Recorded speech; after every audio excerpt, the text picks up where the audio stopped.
Hi, a very good day, dear citizens and residents of Pasir Ris, Pongo. First of all, I'd like to wish you to stay and be in good health and take care of all precautionary measures during this COVID-19 circuit breaker period. I am Kuswadi. I will be contesting this upcoming election to be your representative in Parliament.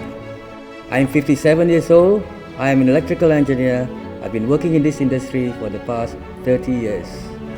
We are here again, both you and I, to participate in this general election in which, and in these trying times, where we have to combat the COVID-19 pandemic. It is appalling that the government has chosen the most difficult period in which we were told that they would want an early mandate over the lives of many citizens, young and old, by putting us at risk. You may ask this question, why are they in such a rush? We, in SDA, however, took up this challenge to ensure that we are ready to serve the people at all times, braving to expose ourselves to the dangers in order to deny the incumbent the majority in Parliament, so that they will not pass any bills or policies that will cause more strains to our lives and our livelihoods. Nor will we allow them to amend our constitution which are not beneficial or helpful to us ordinary citizens. There are times in the past, in those days, when MP serves the people with pure heart and share our plights and helped us. The same cannot be said now. We are an ordinary citizens. We need leaders who have the heart to serve the people. There are still many pertinent issues that are close to our hearts, the citizen that lingers in our minds daily till now. Top of it all, employment. Second, CPF. Third, housing. Fourth, cost of living, amongst others. These are issues that affect our lives, and we surely hope to get the right answers from our ministers and Member of Parliament. But it is sad to say we have to remind them again and again and fight these issues in every election. Let's start with 1. Employment. Almost everyone knows that most jobs have gone to foreigners. Whilst we understood the need of foreign labour in construction and building industries, we cannot deny Singaporeans to be at the supervisory and management level. The PMETs, the professional, management, executives and technicians.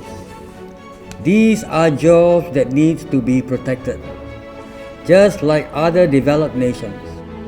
Why are our government not doing it?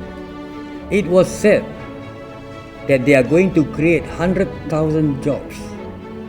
But yes, what kind of jobs? These are important questions that need to be asked in Parliament. Now we touch on the second item, which is CPF. Why the minimum sum? Everyone knows that we are chasing shadows on these issues because they kept on rising year after year after year and after year, and there's no stopping it. What's with Medisave ceiling? Why are they keep on increasing? That's another question that we got to ask. And lastly, but not the least, return our money. It is our savings after all. We need that sense of security as we grew older.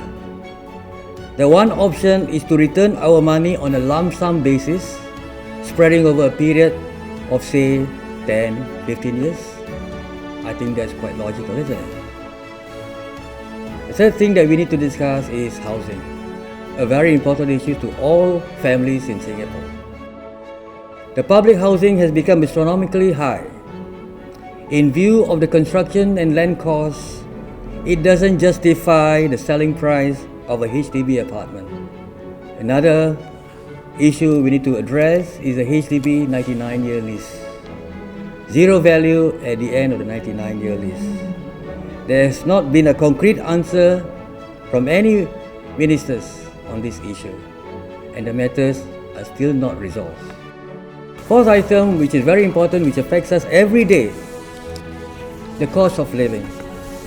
Our salaries hasn't gone up that much for the last 20 years, but cost of living has risen up tremendously, specifically in transportation, utilities, medical, daily consumptions, and many others.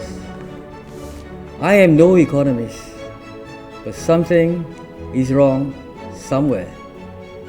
And to make matters worse, we surely hope there won't be any increase in goods and services tax in the near future. I do not wish to elaborate further in depth into the details of these issues, because I think it is quite obvious for everyone are aware of where we are now on these issues. And only in Parliament we can address this issue, debate it out for the sake of all of us, ordinary citizens.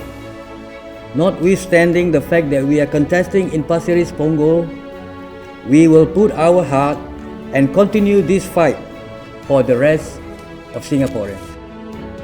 I urge residents of Pasir Ris Punggol to take heart in taking the first step for change to happen in order to voice up all of our concern in Parliament, where the real battle for our rights to be fought. I, as a candidate from SDA, would like to assure you no issue will be left behind, and will work together with you to make our life and our future better. Touch your heart, gather our strength. Let us be one voice in Parliament. Vote for SDA, a heart for the people.